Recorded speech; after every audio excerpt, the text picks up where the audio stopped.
Très bien, donc bienvenue de nouveau. J'espère que vous vous êtes bien reposé pendant la pause, qui n'était pas très longue, mais j'espère que vous avez réussi à prendre un peu de café, à récupérer un petit peu, à avoir un petit peu d'énergie pour la prochaine session. La prochaine session va être très enthousiasmante. Nous allons maintenant nous pencher sur ce qui se trouve à l'avenir, ce qui nous attend. Alors, c'est pour cela que je vais vous donner la parole à Richard de Echo. Richard, est-ce que vous êtes en ligne?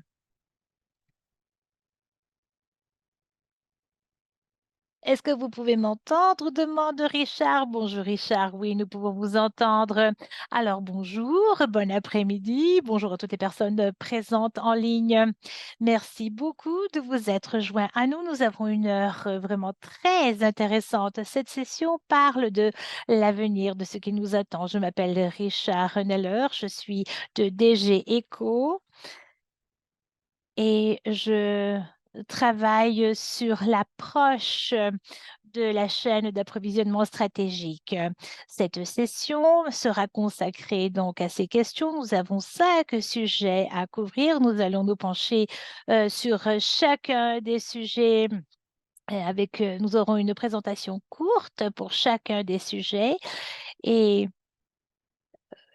je suis le dernier orateur, donc c'est dans mon intérêt de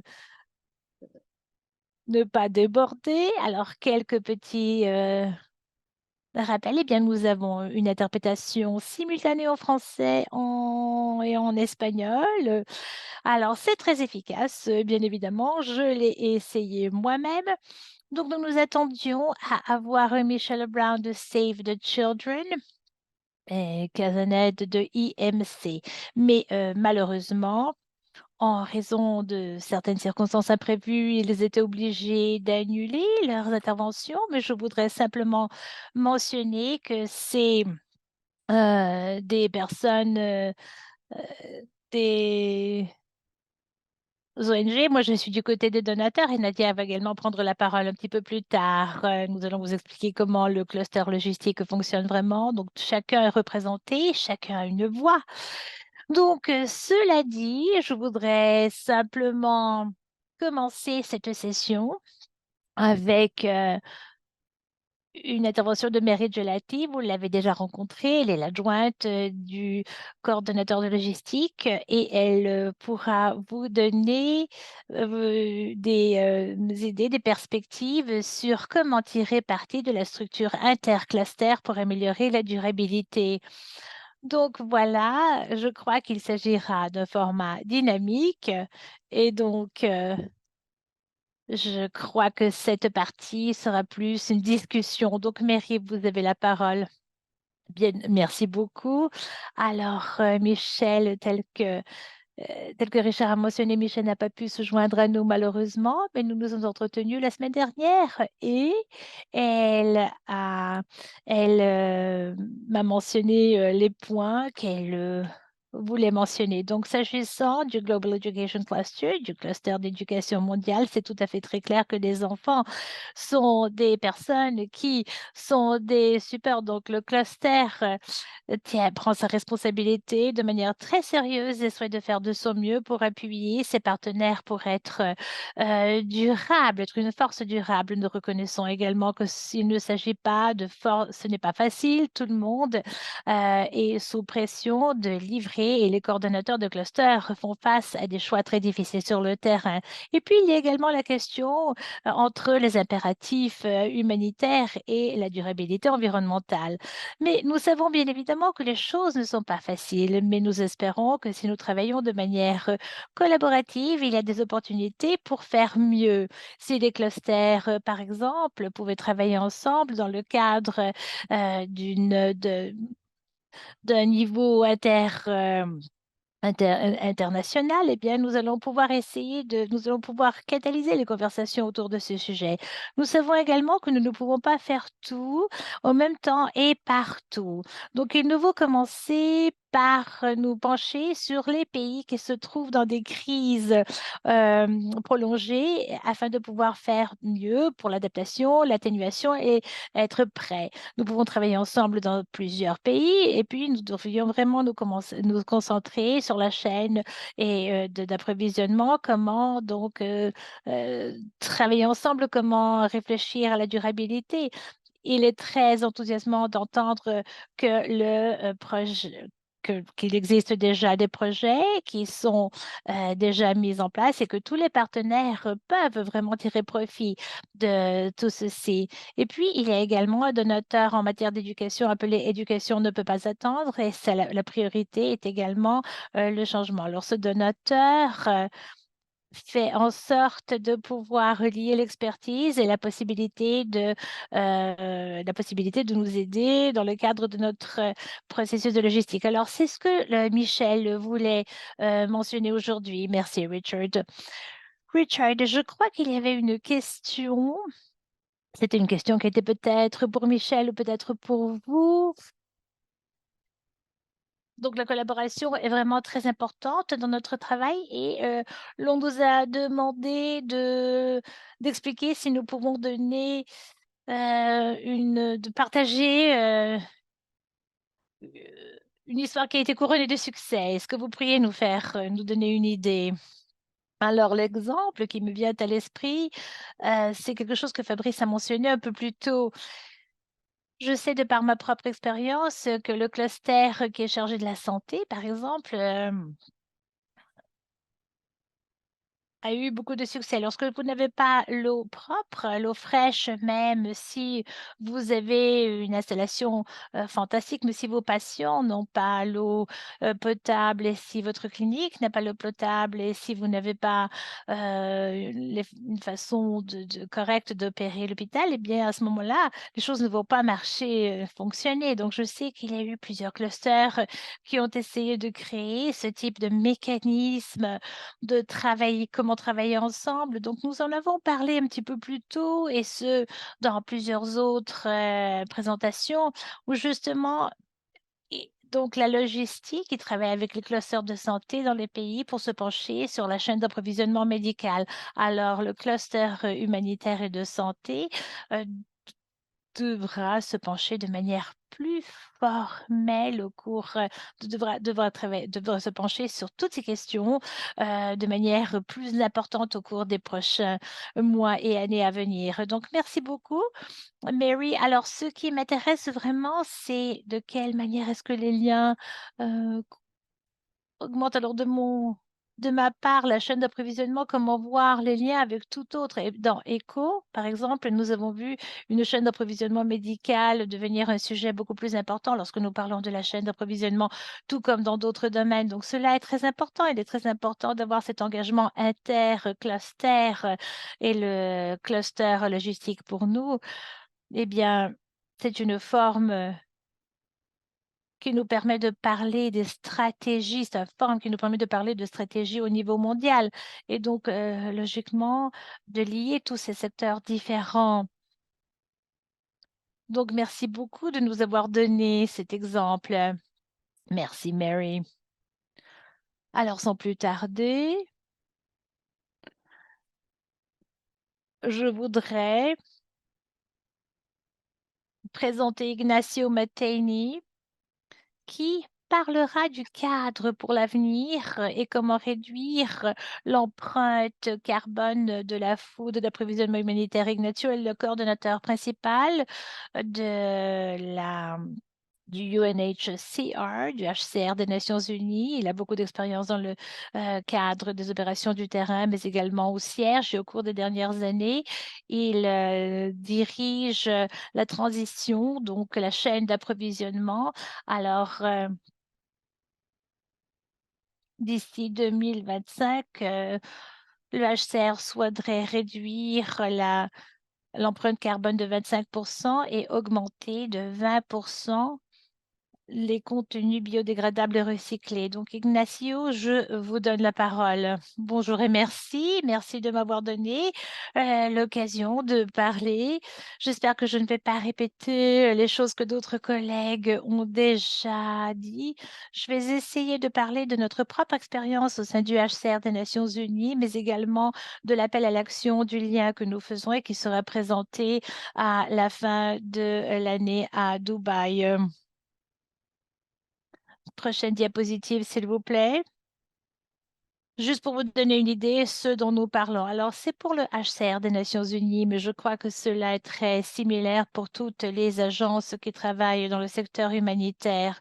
Le cercle en jaune, c'est notre empreinte carbone. Alors, l'année dernière, il s'agissait de 52 kilotonnes.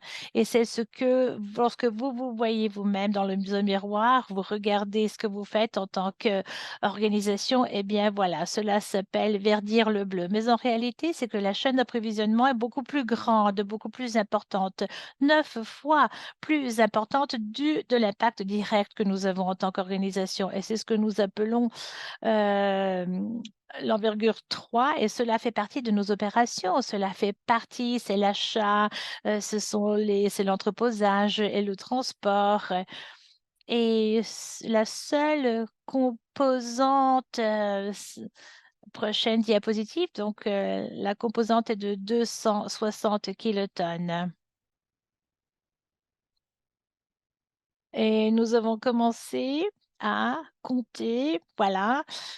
Alors, nous avons commencé à compter ces points et leur base d'émission afin de pouvoir avoir une idée sur la pollution, sur la quantité de pollution et combien est-ce que cela coûte à l'organisation, puisque ils sont les plus grands pollueurs. Nous avons pris cela. Donc, ce sont les couvertures, les tentes, etc. Tout ceci est fait en plastique. Donc, ce sont les composantes. C'est le plastique et cela fait partie du secteur privé depuis 70 ans. Donc, au cours des 70 dernières années, tous ces éléments sont faits en plastique. Alors, un des éléments que nous avons compris lorsque nous avons commencé, pour changer le CO2, nous allons devoir changer la composante plastique. Alors, en ce faisant, nous avons établi une stratégie qui pouvait aplatir la courbe de l'académie circulaire et nous avons introduit une stratégie qui était circulaire et qui était structurée autour de 5 piliers fondamentaux. Ces piliers, logiquement, étaient la planification, le design, le marché, l'approvisionnement durable et puis l'inventaire. Prochaine diapositive. Alors, lorsque nous voyons la fin de vie, eh bien, il faut avoir une approche de fin de vie à la chaîne d'approvisionnement. Et comme vous pouvez le voir, nous avons établi des normes et des cibles avec une réduction de 25% à l'horizon 2025. Nous avons déjà réussi à arriver à cela, mais je vous dis cela pour votre information. Donc, nous avons commencé à avoir une approche globale afin de pouvoir faire face à cette question de manière intégrée. Cette question nous permettant de pouvoir assurer l'approche à 360 degrés, donc l'approche 360 degrés à la planification. Donc, sans planification, eh bien, les choses ne peuvent pas fonctionner correctement. Donc, là, il fallait commencer par la planification. Eh bien, il y avait des marchés qui produisaient tout ça et cela était très important. C'était un facteur important.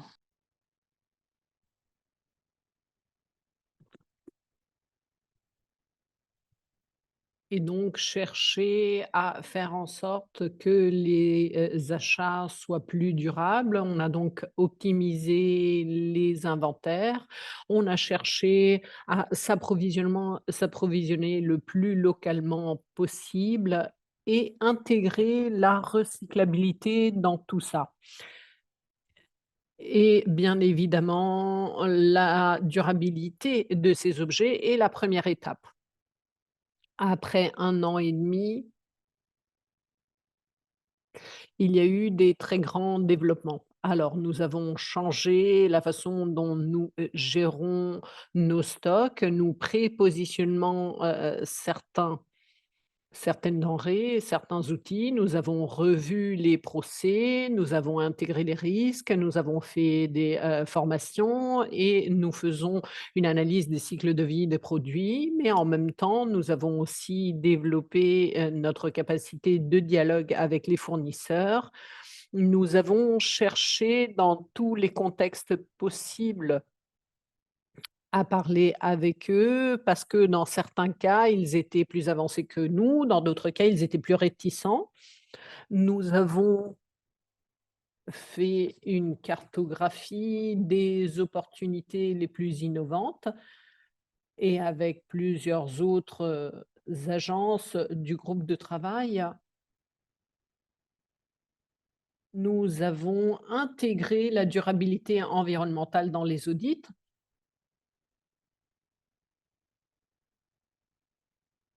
Alors, nous avons, changé les, spécifications de 4 éléments principaux qui sont désormais faits, de plastique, 100 recyclé, donc les jerrycans, par exemple, pour le carburant, les couvertures et d'autres, mais l'empreinte environnementale est beaucoup plus légère. Nous avons testé, ces objets avec les réfugiés. Et maintenant, nous venons de finir, 5 spécifications, donc pour les sets de cuisine, les tentes et d'autres objets. Nous avons réduit, les objets à usage unique et par exemple, nous avons cherché aussi à améliorer la qualité, par exemple, en ce qui concerne, les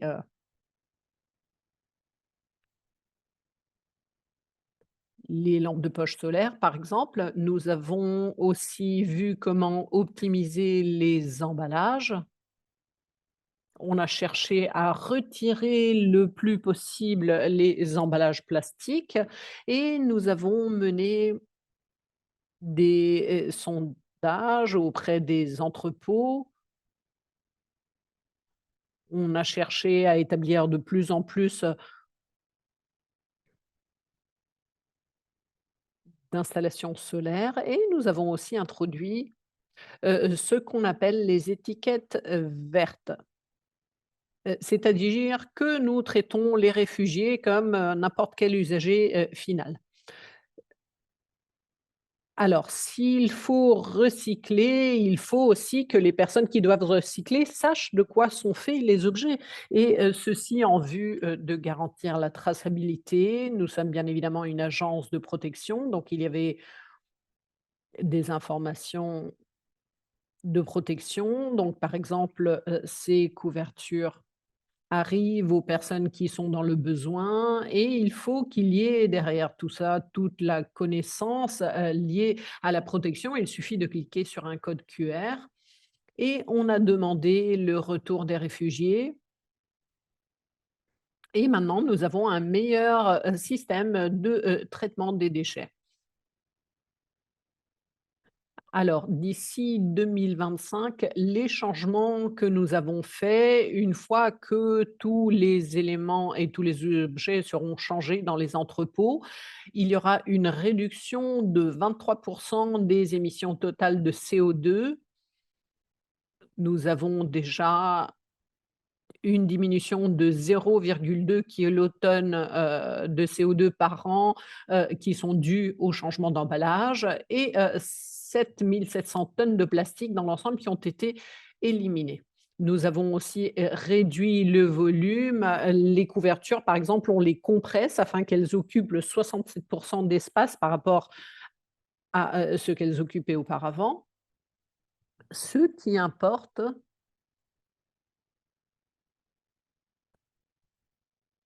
c'est qu'on va vers un environnement qui ne concerne pas que le HCR et c'est pour ça qu'on a lancé un appel à l'action avec les autres agences en partant d'un engagement de base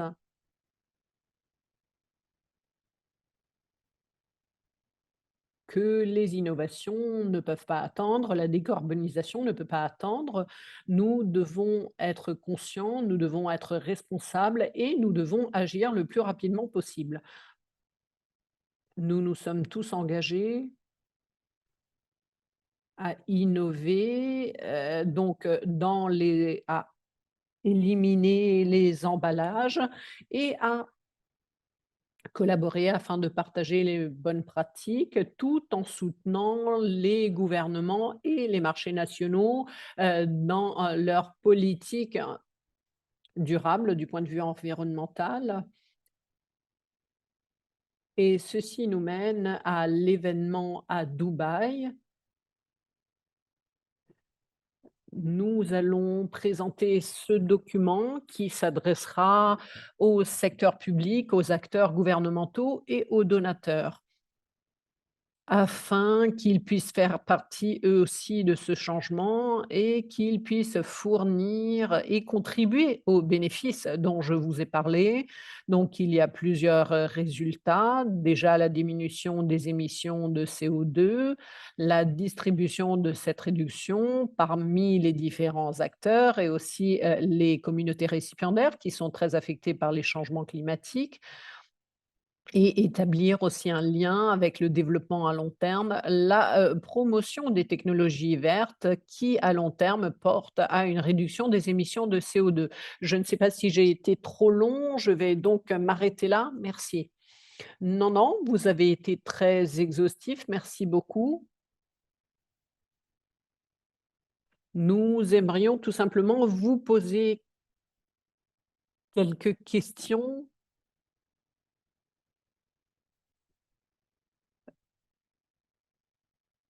Alors, il faut voir ce que fait le secteur humanitaire dans son ensemble pour réduire les émissions de CO2, pour, mieux, gérer les matières premières et pour avoir aussi des, infrastructures de recyclage. Alors, tout d'abord, utilisons les déchets pour produire ces objets et faisons des objets, qui soient homogènes, dans sa composition. Donc, par exemple, si c'est du plastique, du PET, il faut que ce soit, à 100 du PET et ensuite, l'emplacement est important aussi et le PAM est en train d'établir une base de données avec, des informations en ce qui concerne la disponibilité de ces objets et comment aussi pouvoir s'en défaire et c'est une occasion pour les agences pour fournir leurs apports afin que ces objets soient collectés, soient recyclés, soient réemployés. Et je souhaitais aussi poser une autre question. Alors, comment est-ce que le terrain, peut interagir avec ce processus qui semble plutôt centralisé? Et ensuite, il y a certains commentaires dans le chat qui ont été intéressants. On demande si c'est plus cher. Ah oui, je n'en ai pas parlé. Les couvertures à la fin, maintenant, nous avons des couvertures qui sont faites entièrement de plastique recyclé. Elles sont plus technologiques, elles ont une meilleure qualité, une meilleure résistance thermique et en moyenne, il y a une réduction de prix de 10%. Donc ça n'est pas toujours vrai que c'est plus cher si c'est recyclé et recyclable, mais tout au contraire. Ça dépend du fait qu'il faut chercher à faire bouger, l'industrie. Nous ne sommes pas tout seuls, nous devons agir ensemble et nous devons agir de façon durable. Bien évidemment, ces objets sont, de meilleure qualité. Si on les achète au niveau central, il est important que les personnes arrivent à, accepter ce changement de mentalité. Merci, merci Ignazio.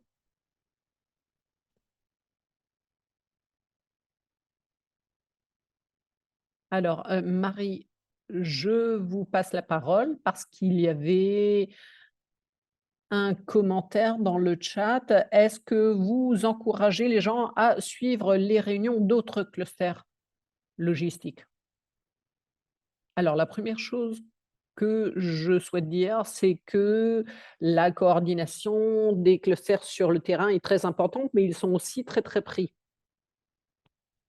et donc on cherche à faire une coordination plus au niveau central et comme le disait Ignacio, qu'est-ce qu'on peut faire lorsqu'on parle, par exemple, du fait de chercher à aligner notre travail? Et de faire en sorte que notre travail et nos interventions puissent être interchangeables. Comme ça, il n'y a pas besoin qu'il y ait 36 agences qui font la même chose.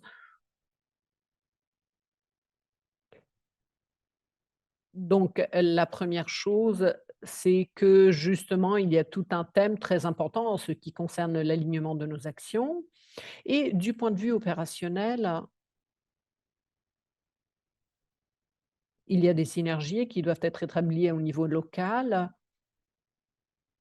mais là, encore une fois, je pense notamment à la logistique en matière de santé et à la chaîne d'approvisionnement médical.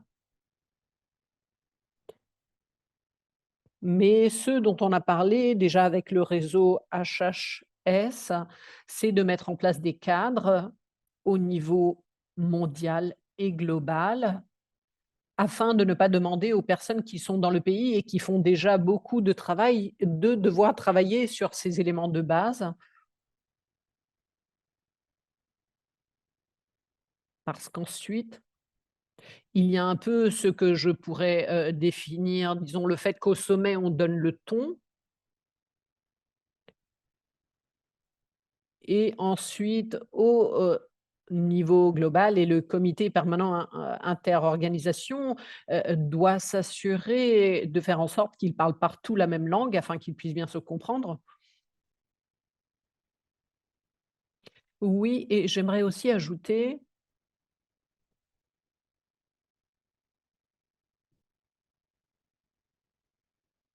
Beaucoup de gens m'ont déjà entendu dire ça beaucoup de fois, mais il faut que les chaînes d'approvisionnement, en fait, soient prises en compte dès le début afin qu'elles puissent travailler avec tous les autres acteurs et que les fonctionnaires des chaînes d'approvisionnement, fassent partie dès le début de la réponse humanitaire.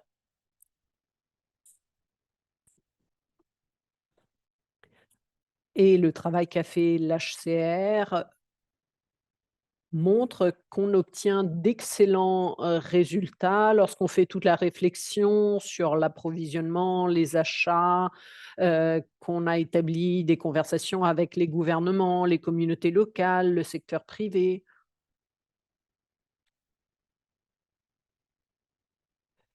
Et lorsque cette discussion programmatique a déjà eu lieu et lorsqu'on arrive à intégrer, tout de suite et dès le début la chaîne d'approvisionnement, il y a vraiment des énormes retombées positives.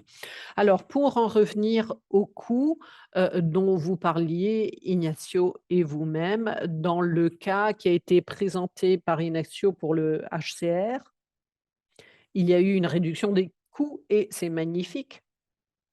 Mais il y a aussi le coût de la durabilité et c'est pour ça que l'appel à l'action qui va être lancé à Dubaï la semaine prochaine, l'un des éléments clés, c'est de faire en sorte que l'on s'engage tous ensemble en vue des mêmes objectifs, c'est-à-dire la communauté des donateurs, le secteur privé, les gouvernements, toutes parties prenantes et nous, bien évidemment, les acteurs humanitaires. Mais il y a un coût de la durabilité et il faut non seulement que nous en soyons, conscients, mais aussi que nous nous engagions à soutenir ce coût afin que l'on puisse obtenir de bons résultats. Très bien, merci. Je vois qu'il y a une discussion très animée qui a lieu dans le chat sur les alternatives durables au Yémen.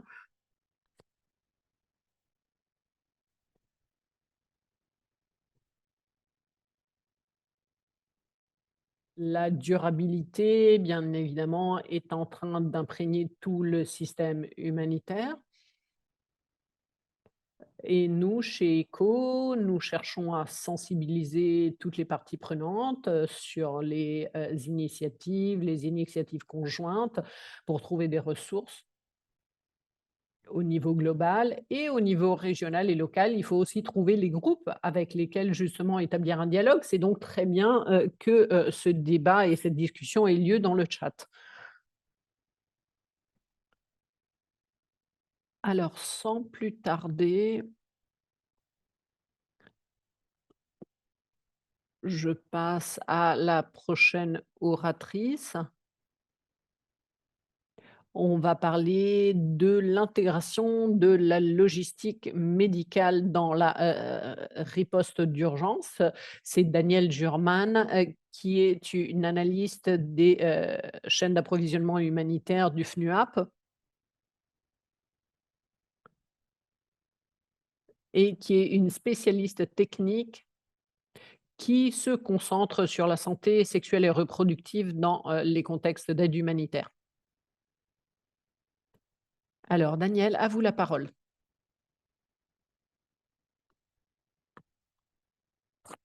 On m'a envoyé quelques questions. Marie m'a transmis quelques questions.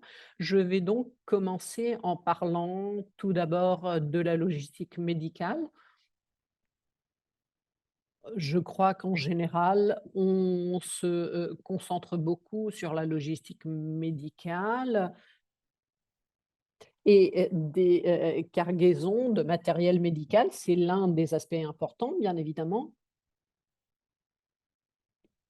Alors, quand on parle de logistique médicale, on pense tout de suite à la chaîne du froid, même s'il n'y a pas que ça. Mais est-ce qu'on parle, par exemple, de cargaison à température, réglementée? Donc même quand il y a une terminologie un peu spécifique, généralement, c'est à ça qu'on pense. Donc il y a donc ces caractéristiques, physiques de la chaîne du froid, mais il y a aussi des éléments, de réglementation et lorsqu'on combine ces 2 éléments, les logisticiens et les praticiens qui travaillent sur le terrain sont un peu intimidés ou bien, ils ne savent pas toujours très bien expliquer de quoi il s'agit. Parce que parfois, nous n'avons pas toujours les infrastructures, nécessaires pour respecter tous les standards de ce que nous souhaiterions avoir en place. Et donc pour encadrer la discussion, je souhaite dire que quand on parle de logistique médicale, on ne parle pas que de, flambée de maladies infectieuses ou d'autres, mais on parle, d'un élément essentiel de la riposte humanitaire qui est présente dans toutes les urgences. Je crois qu'il n'y a eu aucune situation d'urgence où la santé, n'a pas été, l'une des priorités dans la riposte. Et je crois que l'exemple récent de Gaza démontre bien que lorsque donc les fournitures médicales ne sont pas, disponibles, ceci pose problème. Alors, est-ce que vous pourriez nous faire un exemple? Parce que la logistique médicale a des éléments très spécifiques dont il faut tenir compte. Il y a donc des connaissances très spécifiques qui sont nécessaires en ce qui concerne donc les achats, par exemple, qui sont différents par rapport à d'autres denrées. Est-ce que d'après vous, ceci est bien intégré ou pas? Est-ce que ce défi est bien géré? Alors, il ne s'agit pas que de la chaîne du froid, mais il y a beaucoup d'autres, éléments à prendre en compte. Par exemple, le fait qu'il s'agit, d'objets périssables et qu'il faut un équipement médical, que parfois il s'agit d'objets fragiles et donc on ne peut pas tout simplement, jeter les paquets, d'un camion à l'autre comme on pourrait faire pour d'autres, objets, par exemple. Il y a aussi le codex, donc parfois il y a certains cadres réglementaires spécifiques qu'il faut, suivre, et il y a par exemple, du matériel pour respirer, des masques à oxygène, et cetera. Ce que je disais tout à l'heure, c'est que la plupart des logisticiens qui travaillent dans les contextes d'urgence se sentent un petit peu intimidés. Et c'est pour ça qu'ils pensent qu'il faut avoir des connaissances spéciales et des capacités spéciales, et ceci, porte à une inaction, tout du moins apparente, parce que si on n'a pas un logisticien, qui s'occupe justement de logistique médicale, on a tendance à ne pas agir. Et donc parfois, certains logisticiens hésitent un peu, ou ils ont tendance à ne pas agir tout de suite, mais ceci nous empêche, en tant que secteur humanitaire, de pouvoir progresser. Parce que la réalité, c'est qu'on n'exclurait pas toute autre catégorie de produits de la gestion, tout simplement parce que, c'est quelque chose de délicat. Donc on a tendance à voir ça comme quelque chose de séparé. Alors qu'en fait, c'est tout simplement un aspect différent de la logistique qu'il nous faut prendre en compte. La plupart des exigences qui sont établies pour, ce matériel médical sont gérables, sont compréhensibles, on peut les apprendre. Parfois, elles sont très complexes, mais ça n'est pas toujours le cas, et dans le cas où il s'agisse de quelque chose de très complexe, le cluster logistique, est un groupe de plusieurs partenaires, et il y aura certainement quelqu'un qui a l'expertise nécessaire pour pouvoir gérer ça, et donc parfois la tendance à ne pas répondre tout de suite, ça ne veut pas dire que les médicaments ne vont pas sortir des entrepôts, ou bien qu'ils ne vont pas, heu, être transportés dans les camions, mais ça veut dire que vous aurez des cargaisons médicales qui vont attendre, et bien évidemment, la perfection, c'est un peu, l'ennemi de ce qui est bien fait. Et bien évidemment, il faut toujours parler de la qualité des produits, mais s'il faut choisir entre, faire en sorte que ce matériel médical soit à l'extérieur, par 45 degrés, ou bien qu'il soit transporté, bien évidemment, il est important, que l'on commence à agir. Et ensuite, pour répondre à la deuxième partie de la question, c'est-à-dire qu'avons-nous fait pour répondre à ces problèmes? Il y a 2 questions, principales qu'il faut se poser. La première: comment est-ce que le module logistique et le module de la, santé et médicale peuvent travailler ensemble? On a parlé, déjà de la communication intercluster, et c'est très importante, et la deuxième composante, c'est comment aider les partenaires dans la communauté du, cluster logistique à nous aider. Parce que comme je l'ai dit, nous sommes une communauté, nous avons des partenaires, et donc lors des dernières années, on a vraiment cherché à aider notre personnel dans plusieurs contextes. Nous n'avons pas, d'importantes ressources financières pour avoir nos propres chaînes d'approvisionnement, et en tant que partenaire de la santé, si on veut participer, il faut, donner notre contribution, et c'est de là qu'on est parti.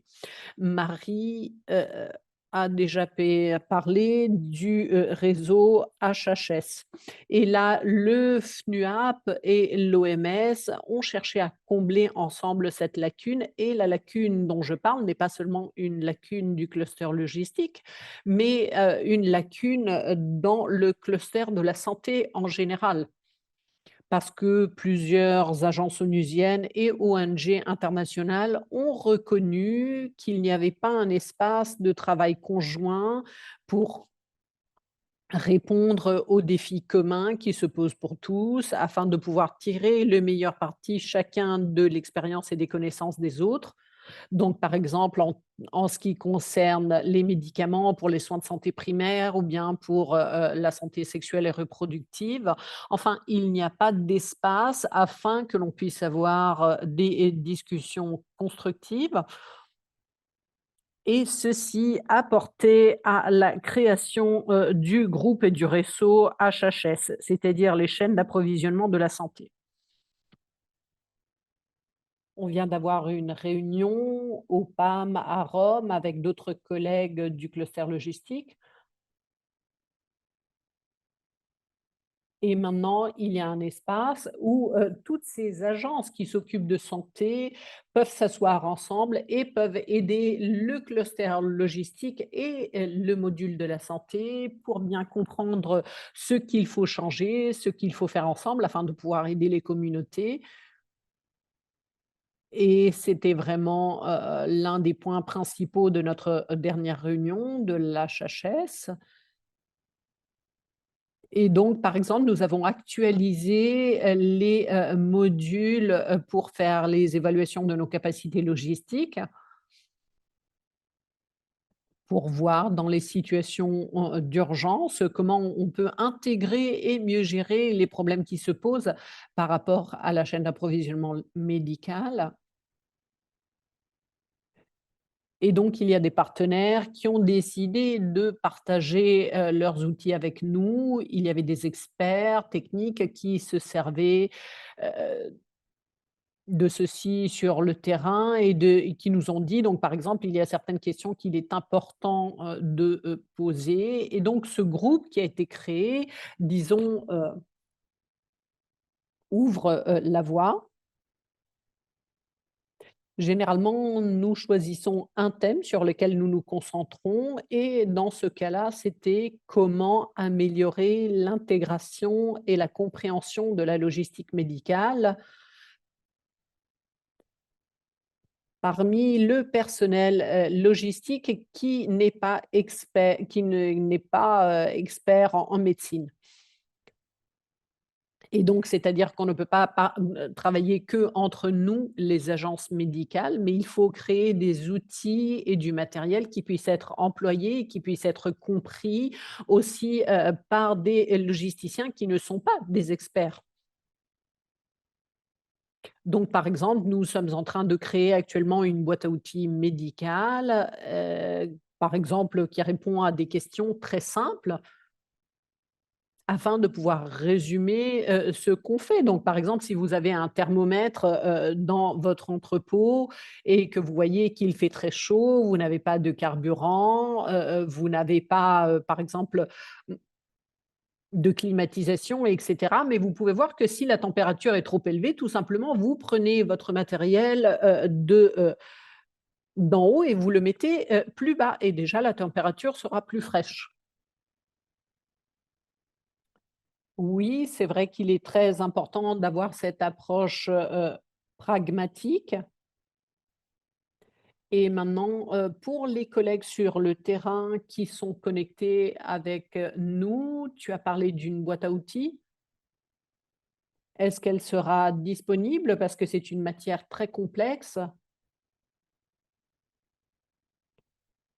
et les questions des collègues sont toujours très différentes parce qu'il y a plusieurs, domaines, de politique dont il faudra que l'on s'occupe. Est-ce que vous avez aussi des liens ou du matériel à nous transmettre qui puisse être, rendu disponible? Oui, absolument. On peut parler du niveau pays pendant quelques instants. Je pense qu'il faut réfléchir de manière pratique à la manière dont les opérations du cluster logistique fonctionnent dans les pays. Je vais être rapide, mais j'aimerais dire que le cluster logistique dans les pays, il y a trois aspects: la coordination, gestion des informations et services communs comme dernier recours, hein. Donc, quand on réfléchit à ces trois domaines, pour savoir quels sont les exemples de coordination et comment en termes pratiques, les clusters santé logistique fonctionnent ensemble et on en a parlé. Est-ce qu'il nous faut des termes de référence standardisés pour la logistique et la santé, comment ils peuvent travailler ensemble au niveau des clusters, en termes de gestion des informations, comment le travail d'impact au niveau de l'importation des travaux du cluster sanitaire et les procédures d'importation pour les cargaisons médicales, notamment en Égypte maintenant, au niveau de la riposte à Gaza et pour les services communs. Comment pouvons-nous standardiser, systémiser les travaux quand il y a, par exemple, une lacune en matière de logistique médicale pour fournir ces services au cluster au nom de la communauté? Comment intégrer cela et aller parler aux partenaires sanitaires pour dire on veut faire ça, comment on peut faire ça, comment on peut satisfaire vos besoins et comment donc satisfaire les requêtes qui nous sont soumises. Très intéressant, Dani. Merci pour les bons exemples. Merci beaucoup de votre participation. C'est beaucoup à caser dans 1 heure. On doit quitter Dani. Je vais maintenant présenter Julie Thompson. Merci, Julie, pardon, qui est la directrice de la mobilisation des ressources d'OCHA, les tendances en matière de financement. Elle a travaillé depuis 2000 en Angola. Elle est aussi au siège de New York et au siège de Genève. Elle fait partie de la consolidation point focal géographique pour plusieurs pays. Donc, une perspective très vaste. Donc, Julie, peut-être des commentaires globaux concernant la situation globale. Est-ce que je dois vous poser des questions directement, Julie, pour lancer la conversation tout d'abord? Quelles sont les perspectives générales pour 2024 et au-delà en termes de paysage de financement? Je sais que ces perspectives ne sont pas aussi positives qu'on le souhaiterait. Bonjour, bon après-midi, vous m'entendez? Très bien, c'est bon d'être avec vous aujourd'hui. Comme vous le savez tous, les besoins humanitaires et les demandes de financement continuent à augmenter. J'aimerais passer en revue des chiffres clés. Pour les besoins, les exigences pour 2023, pour les appels interinstitutionnels ont augmenté de presque 57 milliards, c'est-à-dire 2 fois plus que les demandes de 25 milliards de dollars il y a 5 ans, 2018, 10% de plus que ce on avait demandé au début de 2023. Pour les flux de financement, on voit qu'ils ont été réduits cette année. Le chiffre de financement plus élevé a été enregistré durant les 2 premiers trimestres de 2023 par opposition ou à la même période de 2022. Donc, on est bien parti. Mais malheureusement, ces tendances positives ne se sont pas poursuivies.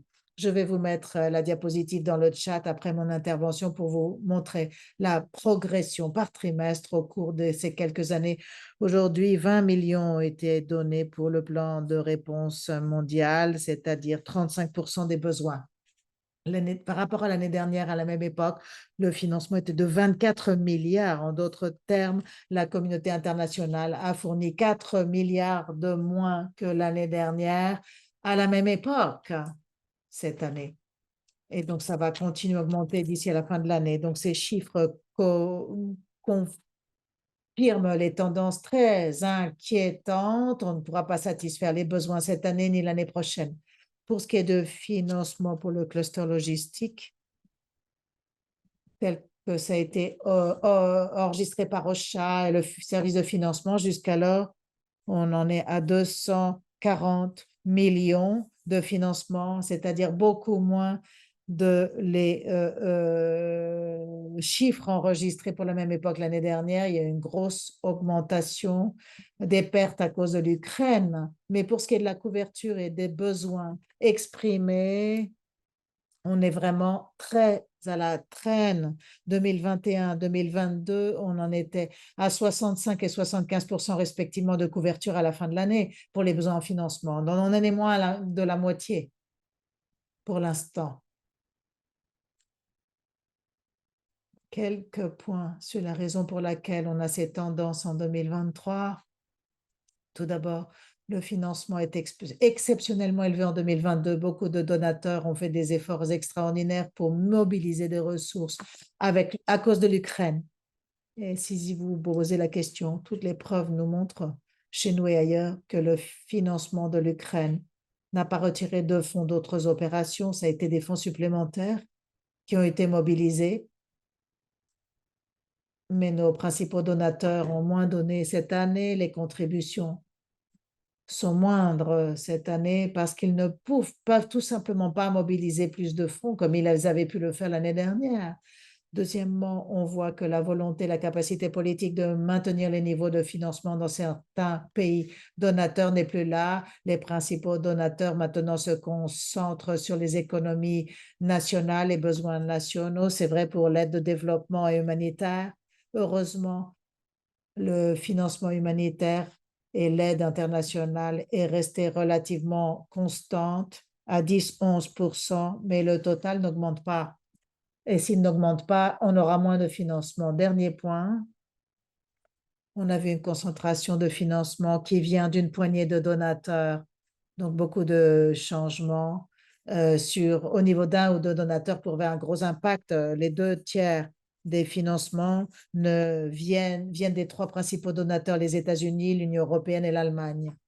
Et les 10 principaux donateurs représentent 83% du total. Donc, en dépit de tous les efforts qu'on fait pour élargir la base de bailleurs, eh bien, c'est très difficile. S'il y a un gros changement au niveau d'un des principaux bailleurs, alors on aura un manque de financement conséquent. Merci, Julie. C'est une question difficile, mais est-ce que vous avez des recommandations au niveau des pour les collègues de la chaîne d'approvisionnement pour, si vous voulez, naviguer ce genre d'environnement qui s'approche pour 2024? Avant de répondre à cette question, rapidement, j'ai parlé de la situation actuelle, mais pour ce qui est des tendances en matière de développement, tendances émergentes, on constate qu'il faut regarder de près l'aide humanitaire et de développement, là où elle est affectée, parce que la réduction des sommes d'aide sont surtout dans les pays à contexte fragile, financement des climatiques, contexte fragile, comme je le disais, on sait tous que les membres de ce cluster sont... Il faut faire du plaidoyer pour que l'aide soit appliquée aux contextes les plus fragiles. Et comme les bailleurs continuent à reconnaître l'importance des financements d'acteurs locaux et nationaux, il faut continuer à en parler. Je sais que vous en avez parlé ce matin notamment, mais c'est quelque chose qu'il faut continuer à regarder de près. En termes de préparation et d'engagement, je ne travaille pas dans la logistique ni dans la chaîne d'approvisionnement. J'ai quelques idées cependant et j'espère que ça peut vous amener à alimenter vos discussions. Première idée, bien raconter, bien présenter les récits. Il faut raconter ces récits aux gens qu'on aide et il faut parler des gens qui ne reçoivent pas l'aide dont ils ont besoin à cause du manque de ressources. Il y a beaucoup d'autres raisons, dont des problèmes d'accès qui peuvent expliquer pourquoi elles ne reçoivent pas cette aide, mais il faut en parler. J'ai vu que le cluster logistique fait ça avec des récits sur votre site Internet. Ça, c'est très bien, mais je vous encourage à continuer à élargir cela pour ce qui est des publics non techniques et hors cluster. Quel est l'impact de ces activités sur la vie des gens, notamment? Quels sont les coûts directs et indirects de retard de délivrance ou de financement arrivé en retard? Comment le financement pluriannuel et flexible peut créer des effets positifs en aval? Les donateurs veulent entendre parler de cela. Il leur faut des récits convaincants pour pouvoir justifier le financement au niveau parlementaire. Priorisation de ressources, c'est aussi une autre question très importante. Il faut pouvoir clairement expliquer comment on priorise, où et comment on finance et où sont dépensés ces fonds. Et troisième chose que j'aimerais citer, engagement avec les groupes interinstitutionnels en termes de mobilisation de ressources. Il y a 2 groupes. Le groupe de mobilisation interinstitutionnelle des Nations Unies et puis l'équipe de plaidoyer et de communication. Ce sont 2 groupes qui ont une mission très importante de concentration sur la mobilisation de ressources mondiales et ils peuvent être des ressources intéressantes pour parler d'opportunités de mobilisation de ressources. Désolée pour la rapidité, je vais m'arrêter là, mais je sais qu'on est pris par les temps. Je me ferai un plaisir de répondre à vos questions. Merci beaucoup, Julie. C'est une présentation très exhaustive, j'apprécie beaucoup. Il faut montrer aux gens ce qu'on fait. Ça, c'est une lutte constante en matière de logistique. C'est facile parce qu'on a des camions et des avions qui amènent des choses aux gens. Mais quand je vais en parler dans quelques instants, il faut montrer aux gens la valeur de faire ça en termes logistiques. Il faut faire ça de manière systématique et ça, c'est une autre paire de manches, si je puis dire. Mais merci beaucoup. Nous verrons ce que nous réserve 2024. Merci. Merci encore à Julie pour sa présence parmi nous et pour sa contribution très importante quant à ce qui impacte tout ce qu'on fait, comment on peut accroître notre visibilité. Je voudrais dire quelques mots à cet égard.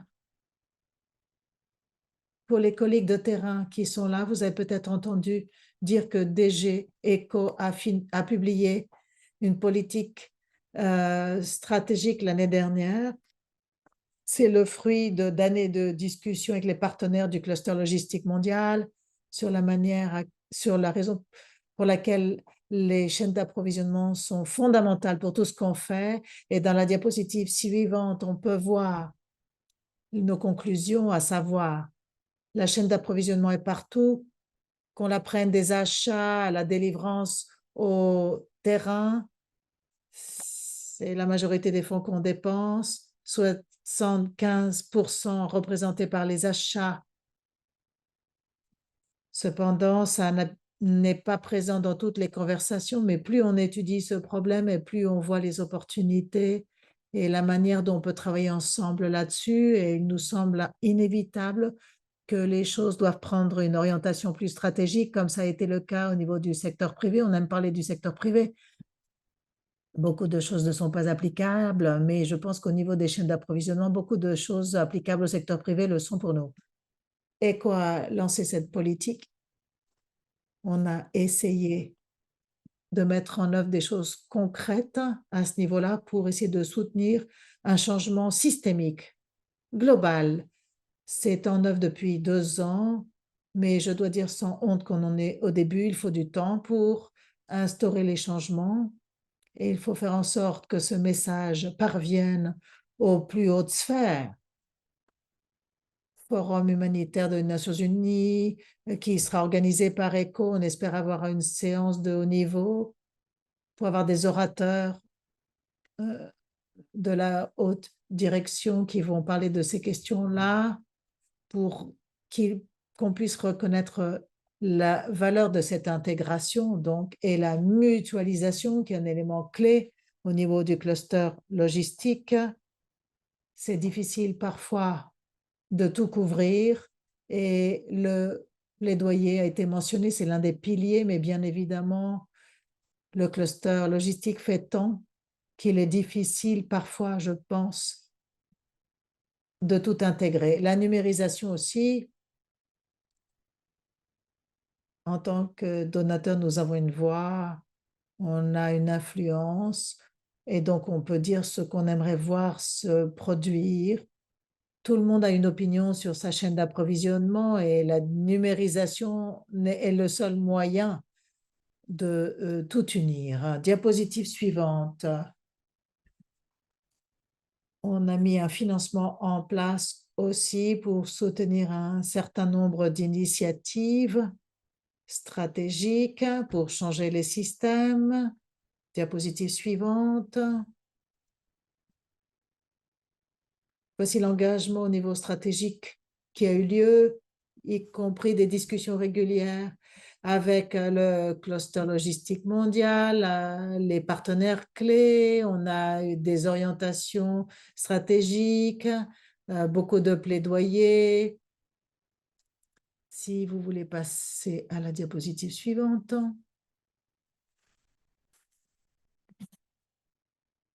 L'idée, le but global est que le financement devienne, en fait, le financement de la chaîne d'approvisionnement stratégique devienne un tel réflexe qu'elle devienne complètement intégrée dans le financement géographique et autres, dans les projets et stratégies de chaque organisation et intégrée dans les propositions et autres pour donner aux partenaires l'espace nécessaire pour formuler des propositions, vous donner la confiance de savoir que si vous venez à ECHO et autres donateurs et membres de la communauté, nous allons faire les choses ensemble, ça va être plus efficace, plus efficient et que nous allons vous écouter. Donc, on fait des efforts de notre côté, mais du vôtre, il faut poser la question au réseau de terrain, à d'autres parties prenantes pour se rencontrer, se réunir et en parler. Donc, au niveau d'ECHO, on a véritablement toujours des représentants sur le terrain pour ces choses-là. Vous pouvez toujours les contacter. Ce matin, on a publié notre plan d'action sur le terrain pour les propositions stratégiques qui visent à changer la manière dont on fait les choses pour adopter une approche plus stratégique. Donc, je vous encourage à soulever ces questions-là au sein de vos organisations. C'est une opportunité et on aimerait beaucoup en savoir davantage de votre côté. Et je vais conclure cette séance. Je pense qu'il nous reste 20 minutes. Je vais renvoyer la parole aux collègues pour la séance de synthèse et de conclusion. Merci beaucoup. Merci à tous les intervenants. J'ai trouvé ces dernières séances, ces dernières heures très enrichissantes, très brèves. Je pense qu'on aurait pu parler de ces sujets bien plus, la durabilité, la logistique médicale, l'avenir du financement, la collaboration intermodule, intercluster. Je pense que c'était très intéressant. Merci d'avoir respecté les temps, Richard, c'était très bien. J'aimerais maintenant donner la parole à Nadia et Richard, qui est un membre du SAG. Nadia, qui est aussi membre de l'équipe du SAC, comme je l'ai dit, évidemment, c'est le groupe consultatif stratégique qui œuvre avec le cluster logistique. Je voudrais voir si Nadia et Lucie sont en ligne.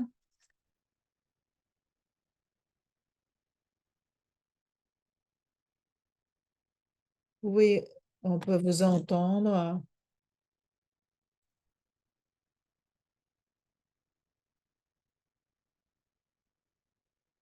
Bonjour à tous, je suis là. Bonjour Nadia. Nadia s'est réveillée très tôt pour se joindre à nous.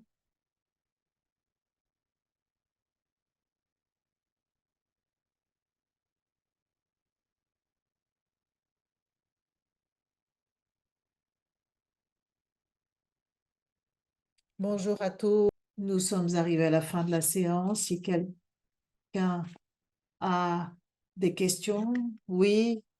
Le rapport HIP a été publié aujourd'hui. On prévoit une présentation de ce HIP. Si vous n'avez pas d'invitation dans votre boîte à lettres, n'hésitez pas à me contacter. Je peux vous laisser mon courriel dans le chat. Je vous enverrai une invitation. À vous. Merci beaucoup, Richard. Un grand merci aux intervenants de la dernière session. C'était très informant, pardon, utile. Je ne vois pas beaucoup de questions dans le chat. Je sais qu'on a plusieurs collègues du Panama et du Venezuela, donc on espère que vous allez pouvoir parler en personne de ce dont on a parlé. Maintenant, nous arrivons à la conclusion de la réunion. On voudrait présenter Nadia Griffin, qui fait partie du conseil consultatif, qui va faire une conclusion de la réunion. Bonjour Nadia, à vous. Bonjour à tous, je suis Nadia Griffin avec le SABHA. Division de la chaîne de gestion de la chaîne d'approvisionnement. C'est bien de voir autant de participants. J'ai hâte de faire une présentation rapide sur les choses que vous avez entendues et vues jusqu'à présent. Donc, il y a eu c'était quelques heures très denses. Il y a eu beaucoup de partage d'informations, un examen de la stratégie du cluster logistique. Alors, pour l'actuel état du cluster logistique et son rôle pour éclaircir notre direction.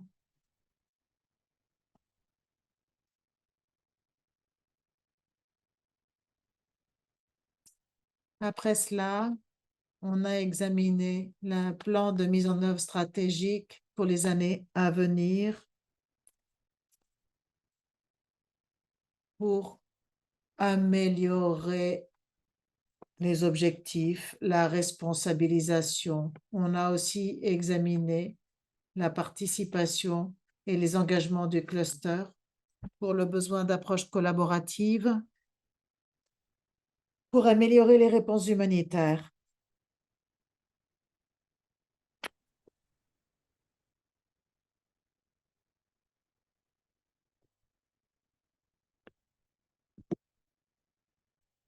Et si on souhaite améliorer l'efficacité et l'efficience de la riposte humanitaire, nous devons travailler ensemble et partager les responsabilités.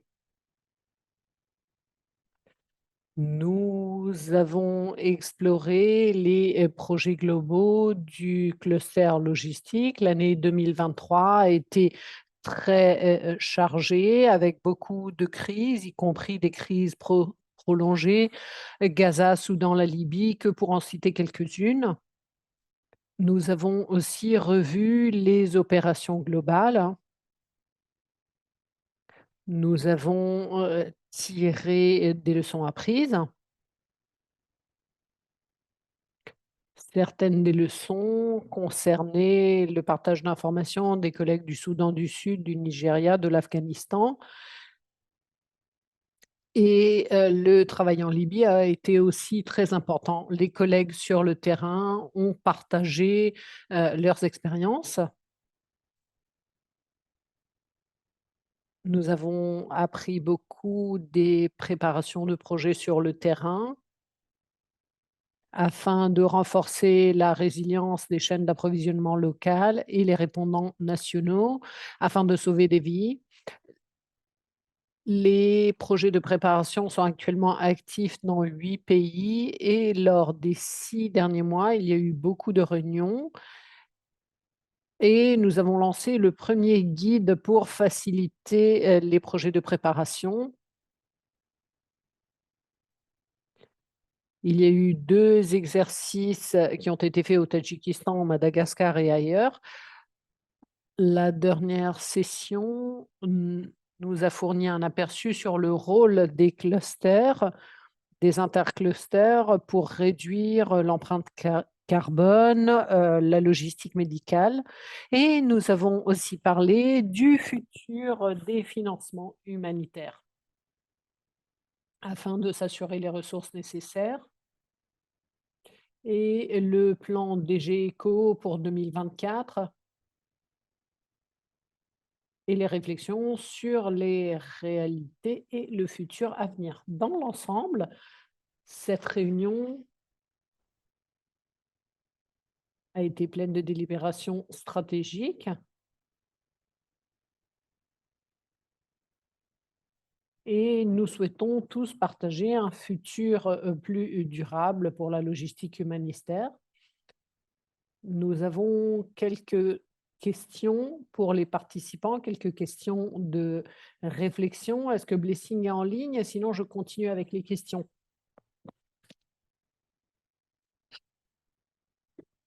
Je continue avec les questions. Première question. Alors, quels sont les, messages principaux que vous avez retenus des présentations d'aujourd'hui? Deuxième. Comment avez-vous l'intention d'appliquer les informations qui ont été partagées, aujourd'hui dans votre, travail ou vos projets? Est-ce qu'il y a des points ou, des notions sur lesquelles vous aimeriez avoir des éclaircissements? N'hésitez pas à écrire dans le chat. Merci.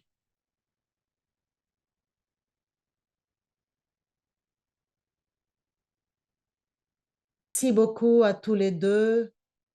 J'ai écrit les questions dans le chat. On veut vraiment savoir ce que les collègues en ligne ont à dire, si vous avez des commentaires, des réflexions sur ce dont on a parlé aujourd'hui. Je sais qu'il y en avait beaucoup, beaucoup, beaucoup d'informations. On a parlé de stratégie, d'opérations au niveau mondial. Il y a eu donc beaucoup de contenu. Quels sont les principaux aspects qui sont ressortis de tout cela? Et la deuxième question, c'est comment pensez-vous pouvoir appliquer les informations partagées aujourd'hui au niveau de votre travail? Je pense que c'est une bonne transition pour ce qu'on va faire par la suite.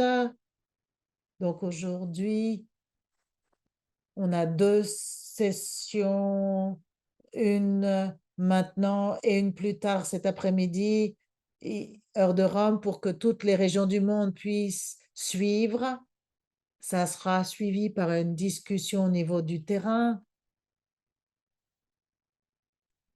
Donc, on a des collègues de Panama, Dakar, Nairobi, Bangkok. Bangkok était déjà en ligne, pardon, c'est à l'envers, Dubaï, et des bureaux de Damas, Bangui, Djouba et Caracas. Et ces conversations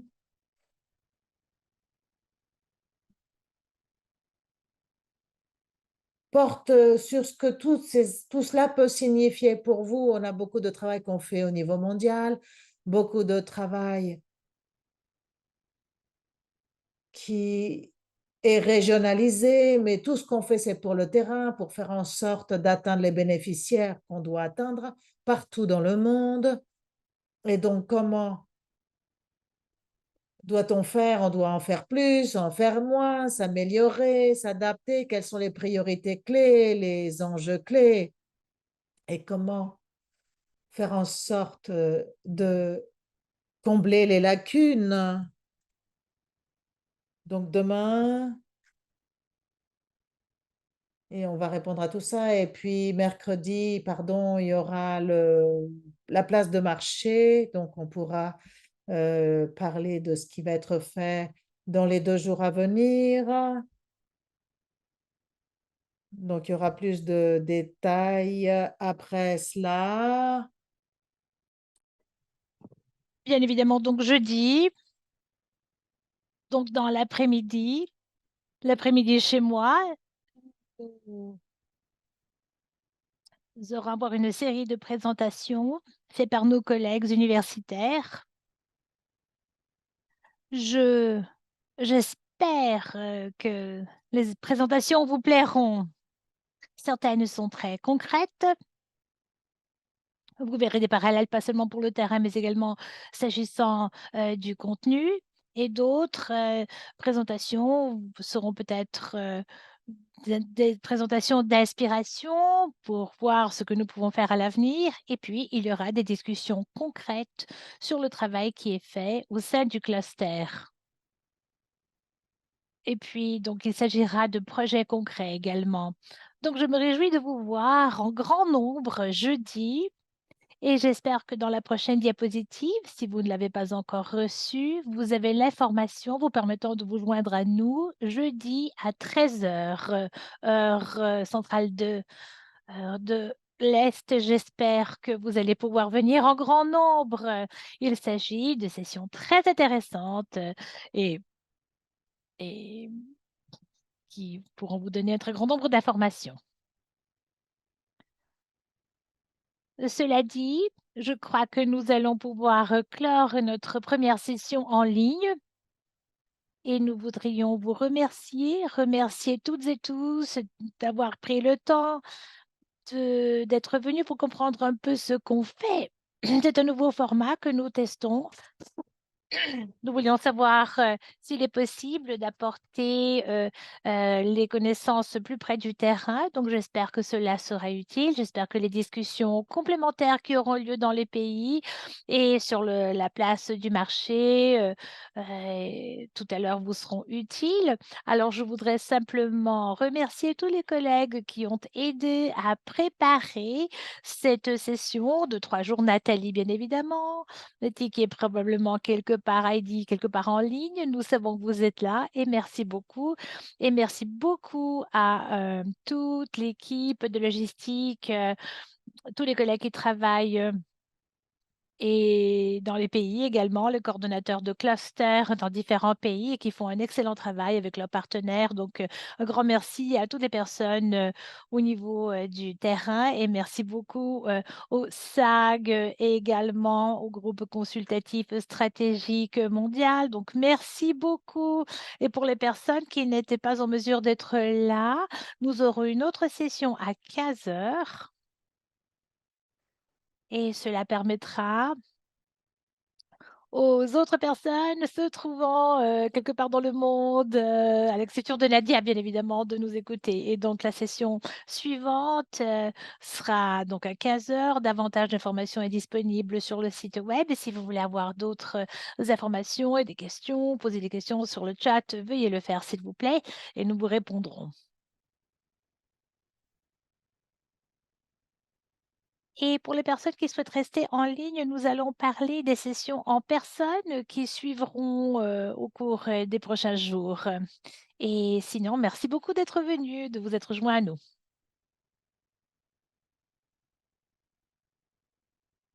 Très bien.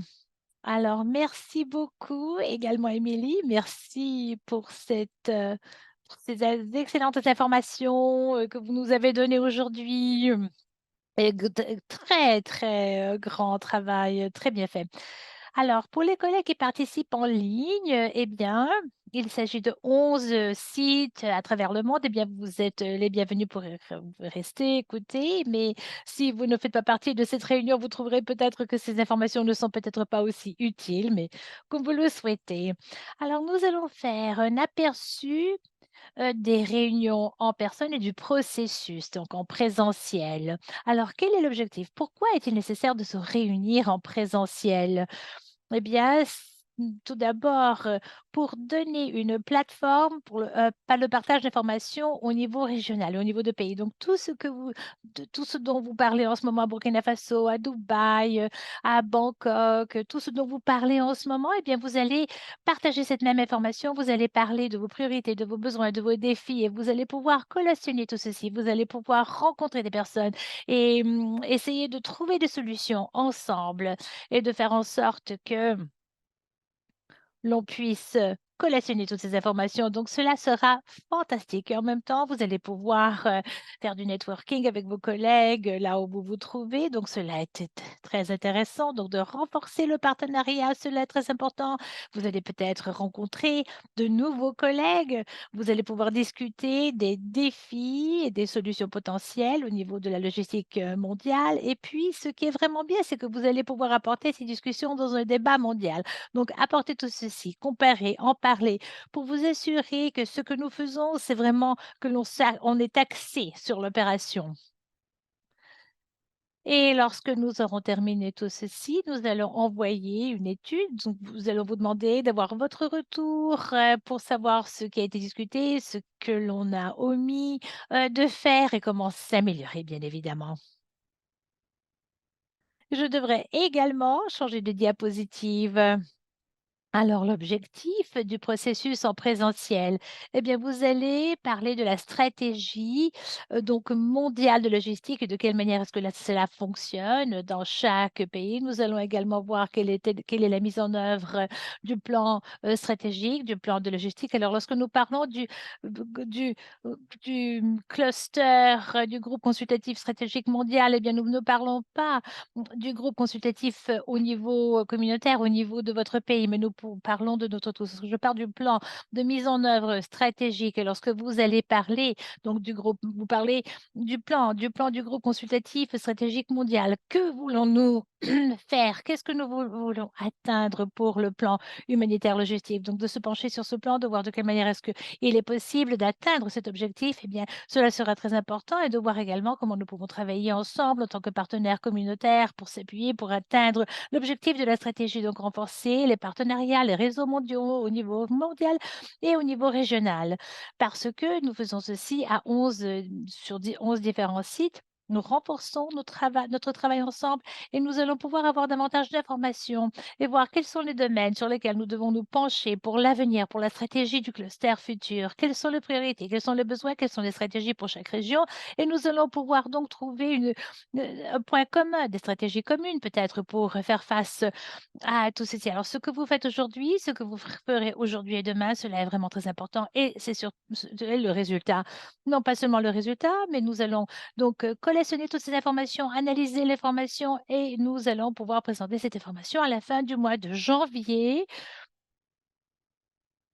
et nous allons pouvoir, parler de nos actions, de nos priorités ensemble en tant qu'une communauté de partenaires. Si vous avez des questions, veuillez, je vous prie, les poser dans le box chat.